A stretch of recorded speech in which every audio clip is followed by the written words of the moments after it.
Hey all, Ron here from Military Images Magazine with a new episode of Life on the Civil War Research Trail. In the wake of the April 1861 bombardment of Fort Sumter in Charleston Harbor, South Carolina, the northern states that remained loyal sprung into action, unleashing a war economy that supported a massive increase of volunteers to bolster the very small standing army. The call to arms splashed in ink across the front pages of newspapers and broadsides posted on city streets proclaiming the need to preserve the Union and uphold the Constitution. This was the principal motivation of the vast majority of the Union's populace. Even in those early months, while the southern states built a new government and an army to defend itself, as tensions in the border states spilled over into violence on the streets of Baltimore and St. Louis, and before the first major battle of the war at Manassas in Virginia, some wondered what would be the result of the war and slavery. One of the newspapers that asked and answered that question was located in Kenosha, population of 3,990 souls in the relatively new state of Wisconsin. The newspaper's name was a nod to tradition and modern technology, the Telegraph-Courier. In its June 20th, 1861 issue, about a month before the first Battle of Manassas, the Telegraph-Courier published an editorial simply titled, "What Will Be the Result of the War?" I want to share with you the view of the editors. What will be the result of the war in reference to slavery is the question of a great many who look beyond the present, beyond the immediate work in hand of preserving this union and upholding and vindicating the Constitution and laws of the country. For 85 years, the slave power has been the ruling element in our general government. At first, that rule was the result of a magnanimity stronger towards a weaker power. Everybody in the early days of the Republic looked upon slavery as an evil of short duration, which, while it lasted, they would afford to humor. Concession after concession was made to it, and thus it grew in strength and influence until it demanded as a right what had at first been granted as a favor.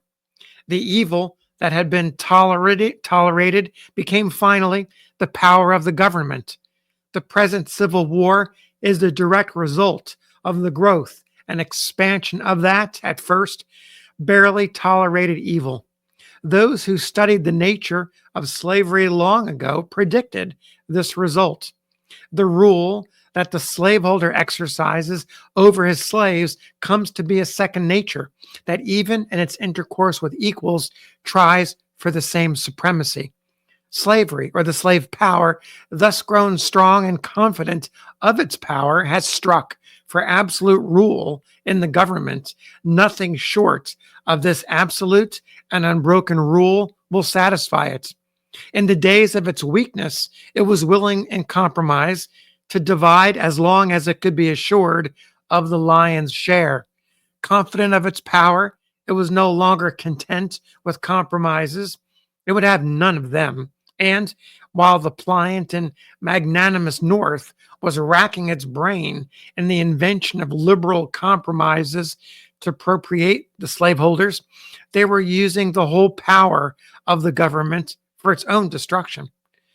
While Congress discussed the terms of compromises which the South had predetermined not to accept, the executive cabinet was arming the slaveholders, stealing from the national treasury and taking government property wherever it could be found and appropriating it to strengthen slavery.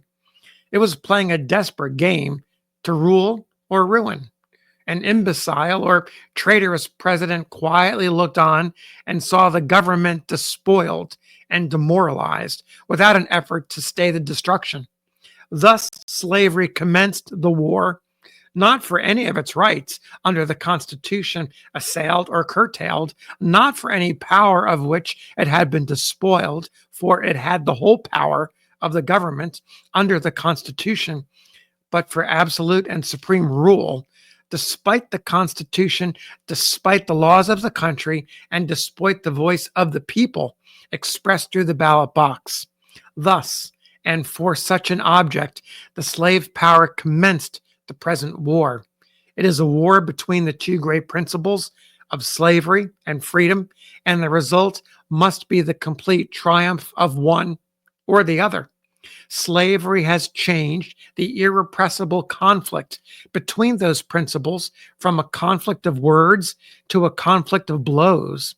It has removed the arena of the conflict from the forum and the press to the field. And here again, with its own weapons and on its own ground, it is destined to a more signaled defeat. We think it will be universally demanded by the people that the irrepressible conflict be now fought out and decided forever.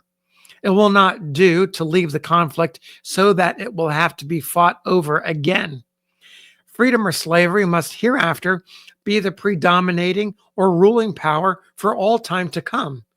We cannot doubt which that will be.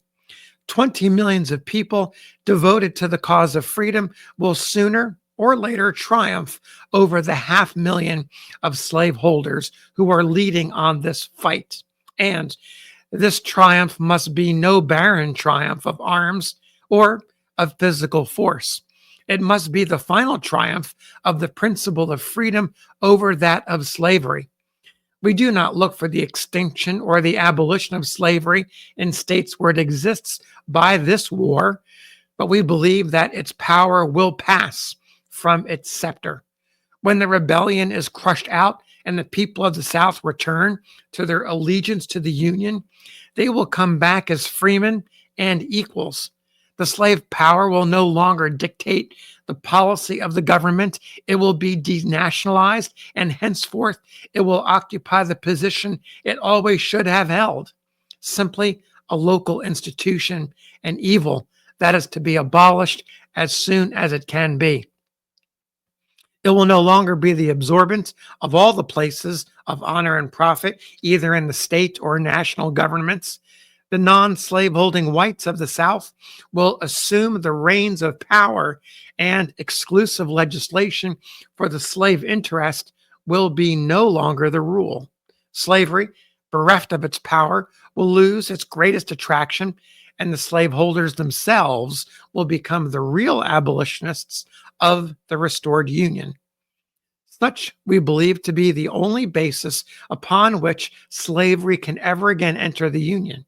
It must be that, or else unconditionally abolished by the advancing army of the Union. It would be the height of folly and madness to patch up the Union again on the basis of a compromise with slavery. If slavery exists at all, it must be as a subordinate state institution, never to be brought into the halls of Congress as a subject with which the national government has anything to do. No more fugitive slave laws, no more hunting by federal officers at the expense of the federal treasury. Those who indulge in the luxury of slaves must do so at their own risk, with all the chances of the Underground Railroad operations.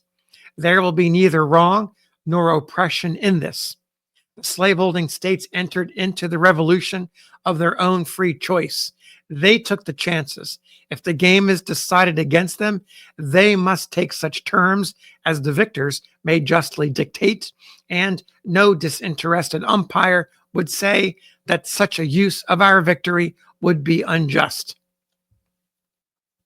So there you have the powerful editorial from the Telegram-Courier of Kenosha, Wisconsin, a year before Abraham Lincoln began to float the idea of the Emancipation Proclamation, almost 4 years before the victory of the United States over the Confederate States.